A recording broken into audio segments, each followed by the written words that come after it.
Assalamualaikum warahmatullahi wabarakatuh. Halo semuanya, kembali lagi di podcast Bengkel Belajar. Di sinar kali ini, aku akan membahas tentang satu isu yang dalam beberapa waktu belakangan ini heboh banget nih, terutama di kalangan mahasiswa, yakni tentang wacana skripsi yang tidak lagi diwajibkan sebagai syarat untuk kelulusan di jenjang strata 1 atau sarjana.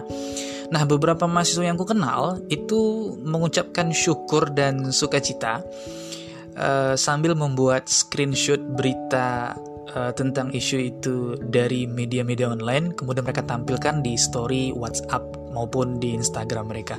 Ketika ditanya, mereka berasumsi kalau nanti mereka nggak bakal perlu lagi nih untuk bikin skripsi dan bisa lulus dengan enteng, atau seenggaknya beban kuliah nggak seberat dengan menjalaninya bersama skripsi. Nah, kira-kira apakah benar seperti itu? Dan apakah dengan adanya wacana yang disampaikan oleh Mas Menteri tentang tidak lagi diwajibkannya skripsi sebagai syarat kelulusan, apakah mereka harus bergembira dengan informasi itu, dengan wacana itu?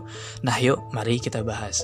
Nah, sebenarnya wacana tentang penghapusan kewajiban skripsi itu udah diterapkan oleh beberapa kampus yang ada di Indonesia ya. Jadi ini sebenarnya bukan hal yang baru, dan masalahnya sih baru heboh belakangan ini aja, terutama ketika Mas Nadiem Makarim sebagai Menteri Pendidikan, Kebudayaan, Riset, dan Teknologi itu mempresentasikan sebuah uraian tentang penyederhanaan standar kompetensi lulusan di dalam diskusi Merdeka Belajar episode ke-26 dengan tema transformasi standar nasional dan akreditasi pendidikan tinggi. Itu videonya bisa teman-teman cek dan tonton di YouTube ya.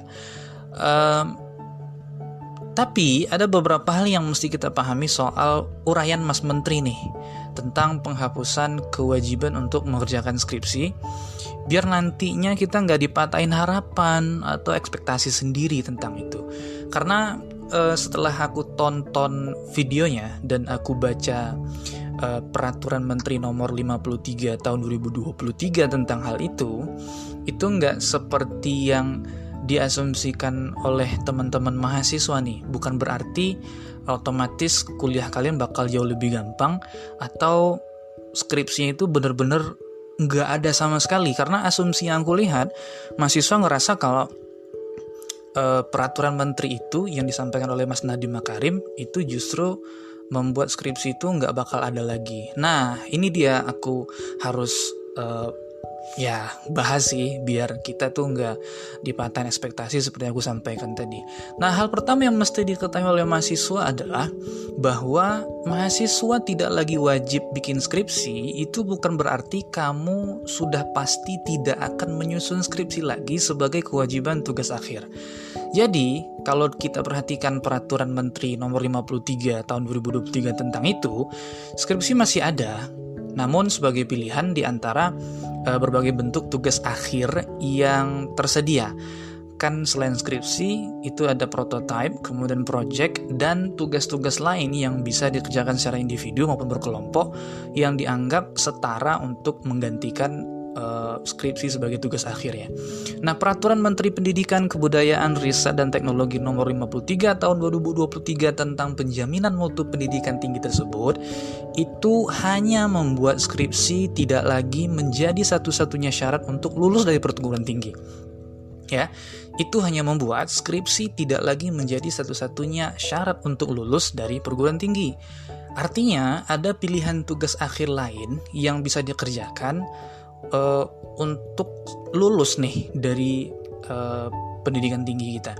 Ya berarti kamu semua nih, buat mahasiswa ya, bisa jadi tetap wajib mengerjakan skripsi. Jadi jangan berpikir bahwa peraturan itu bakal membuat proses pendidikan tinggi di kampus-kampus jauh lebih gampang ya, seperti kalian waktu di SMP maupun SMA yang bisa lulus hanya dengan ikut ujian akhir semester atau ujian kelulusan sekolah ya, boys and girls. Itu terlalu sih sebenarnya. Jadi aku ngelihat bahwa ada kesalahpahaman untuk memahami tentang peraturan menteri tersebut. Jadi bukan dihapuskan, bukan nggak wajib, tapi jadi opsi, jadi pilihan. Dan bisa jadi kalian tetap ngerjain skripsi. Ya ujung-ujungnya sih tetap belajar metodologi penelitian ya. Oke, yang kedua yang mesti kita tahu tentang persoalan ini adalah bahwa skripsi itu tidak lagi wajib, namun kita harus tetap bikin tugas akhir sebagai kewajiban buat lulus dari perguruan tinggi.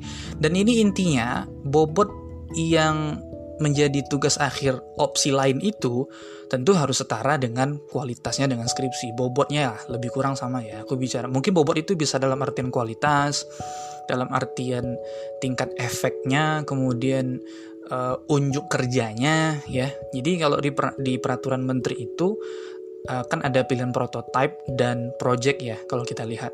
Ya kali kita sebagai mahasiswa nggak bikin tugas akhir gitu, jadi tetap wajib bikin tugas akhir selain skripsi.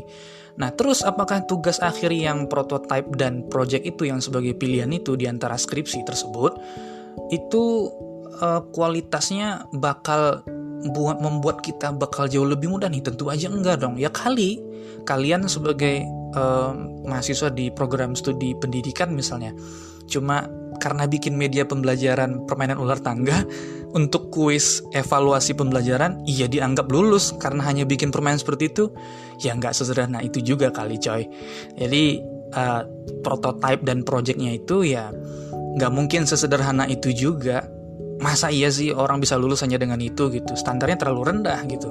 Pasti prodi kita masing-masing, fakultas kita masing-masing maupun kampus kita masing-masing akan memikirkan itu gitu. Nggak mungkin lah tugas pengganti yang lain atau opsi tugas akhir yang lain selain skripsi itu tingkat tantangannya, kualitasnya itu jauh lebih rendah dibandingkan dengan skripsi. Itu nggak mungkin. Ntar aku bahas soal itu. Jadi kalau sampean semua nonton itu videonya Mas Nadiem Makarim yang presentasi soal itu beliau dengan jelas bilang bahwa kalau opsi nggak bikin skripsi dan mengganti tugas akhir untuk lulus itu kan diganti dengan prototype dan project, itu dispesifikkan oleh beliau lebih idealnya dan utamanya itu diambil oleh mereka yang kuliah di program vokasi.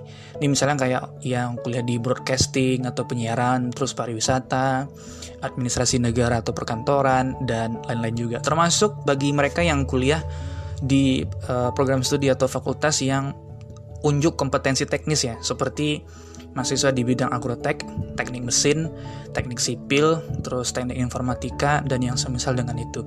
Nah, kenapa nih Mas Nadiem bilang begitu? Karena pembuktian kalau mahasiswa yang kuliah di program vokasi dan program studi yang menuntut unjuk kompetensi teknis tadi baru dikatakan layak untuk lulus kalau mereka bisa memperlihatkan keterampilannya. Ya bisa unjuk kerja lah bos gitu kira-kira.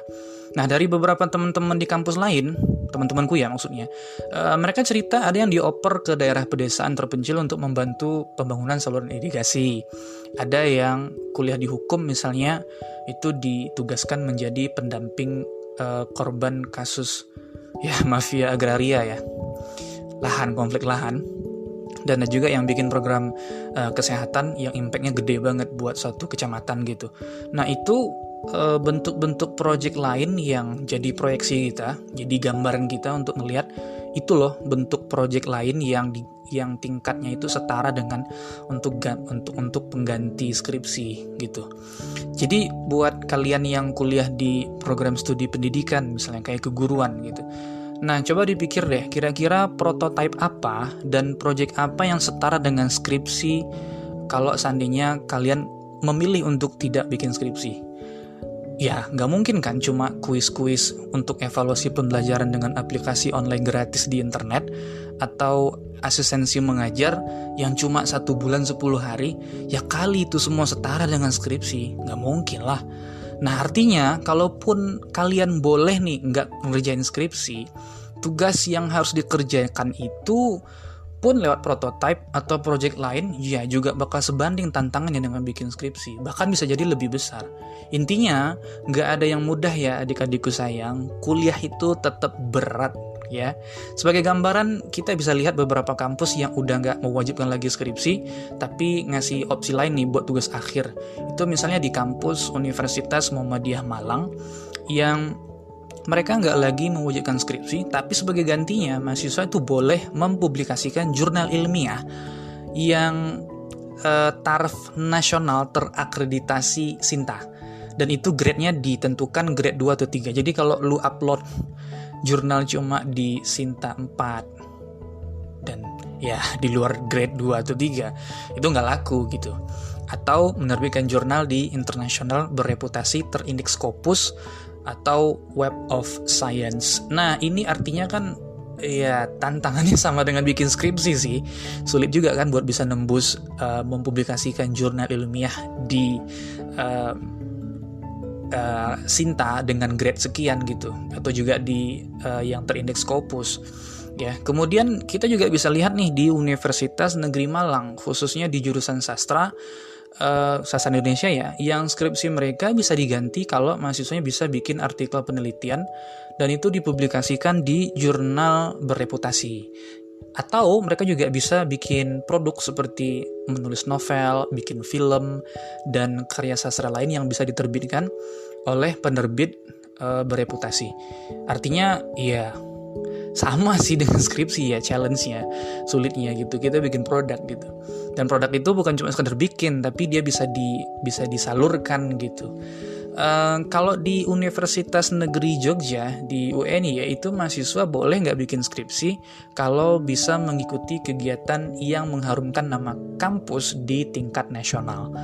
Ingat ya, di tingkat nasional. Ya tentunya sesuai lah dengan background studi ya masing-masing ya. Ini gambaran kalau kita menganggap bahwa nggak wajib bikin skripsi berarti kuliah bakal lebih gampang. Enggak coy, tugas akhir itu malah lebih banyak alternatif lain yang challenge-nya, yang tantangannya itu bisa jadi lebih berat kan kalau kita berkaca dari pengalaman kampus-kampus lain yang mereka udah nggak mewajibkan skripsi itu. Nah termasuk juga di kampus-kampus kalian. Aku yakin juga prodi maupun dekan dan rektor juga nggak mungkin lah memutuskan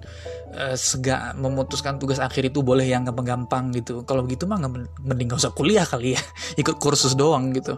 Oke, terus yang ketiga, hal penting yang harus kalian tahu tentang isu ini adalah kalaupun nanti kalian ngerasa bahwa hal ini bisa terwujud gitu, atau kalian ngotot deh bisa kok bang kita nggak skripsian gitu ya, tapi ingat nih kalau kalian baca peraturan menterinya dan uraian Mas Menteri Nadiem Makarim di diskusi Merdeka Belajar episode ke-26 itu ada syaratnya loh Cil. Jadi syaratnya adalah ya sesuai dengan keputusan kaprodi masing-masing. Jadi kalau kalian ngotot bahwa kalian nggak pengen skripsi itu diwajibkan di prodi kalian, tapi kalau kaprodinya bilang no, ya udah tamat boys. Lu bisa apa? Ya kan, artinya ya tetap bakal wajib skripsi juga di end. Jadi daripada kadung terlanjur bergembira tapi nggak memahami isu ini dengan lengkap, itu lebih baik kalian jangan berekspektasi tinggi dulu deh, jangan terlalu bergembira dulu deh gitu, dipahami bener nih gitu apa yang berkaitan atau yang ada di seputaran isu itu. Jadi aku ngebahas ini karena rendahnya kemampuan dan aktivitas literasi mahasiswa ya, sehingga banyak yang bergembira dengan informasi yang salah gitu. Aku bukan menyalahkan informasinya, kegembiraan yang salah dengan informasi yang benar gitu. Jadi sebenarnya bukan skripsi itu dihapuskan, bukan berarti skripsi itu nggak lagi wajib sehingga kalian nggak perlu bikin skripsi, tapi skripsinya itu jadi opsi, jadi pilihan yang membuat ada tugas akhir lain nih yang bisa kalian kerjakan. Ya tentu aja challenge-nya ya seberat skripsi juga gitu. Jadi kalau bisa sih baca beritanya atau tonton videonya sampai selesai, sampai tuntas gitu. Jadi ya tonton aja tuh videonya Mas Menteri dengan lengkap dalam diskusi Merdeka Belajar di episode ke-26 di YouTube ya. Itu gratis kalau bisa ditonton. Jadi biar antum semua nggak patah hati karena salah asumsi, ya Ane jelasin kayak begini nih. Sebagai penutup, Ane mau kasih saran buat teman-teman yang barangkali nantinya memang terwujud bahwa skripsi itu jadi opsi, tidak wajib lagi sebagai syarat mutlak untuk lulus di perguruan tinggi tempat kalian sekolah, ini buat teman-teman yang di program studi kependidikan ya, atau keguruan. Kalau ntar kampus kalian menghapuskan kewajiban skripsi dan boleh diganti dengan project, itu kalian bisa bikin program pengabdian di sektor pendidikan, dan tentunya di luar KKN ya, yang diadakan di daerah-daerah pedesaan tertinggal dengan masa pengabdian 3-4 bulan. Nah itu ya programnya seperti apa? Kalau kalian mau diskusi, kalian bisa diskusi dengan Ane di bengkel belajar yang Ane kelola. Itu ada layanan untuk membahas tentang itu. Ya, silakan diskusi. Atau kalau ente mau susun skripsi juga, atau pada akhirnya terpaksa susun skripsi, bikin skripsi, ya udah bengkel belajar juga siap sedia memberikan pelayanan untuk konsultasi dan bimbingan penyusunan skripsi atau penelitian kalian dan jurnal penelitian kalian. Oke, sampai di sini dulu. Mudah-mudahan apa yang aku sampaikan ini bermanfaat. Mudah-mudahan tidak ada lagi yang salah persepsi, salah asumsi, atau terlalu bergembira secara berlebihan tanpa informasi yang tidak dipahami secara utuh. Sampai jumpa di episode berikutnya. Assalamualaikum warahmatullahi wabarakatuh.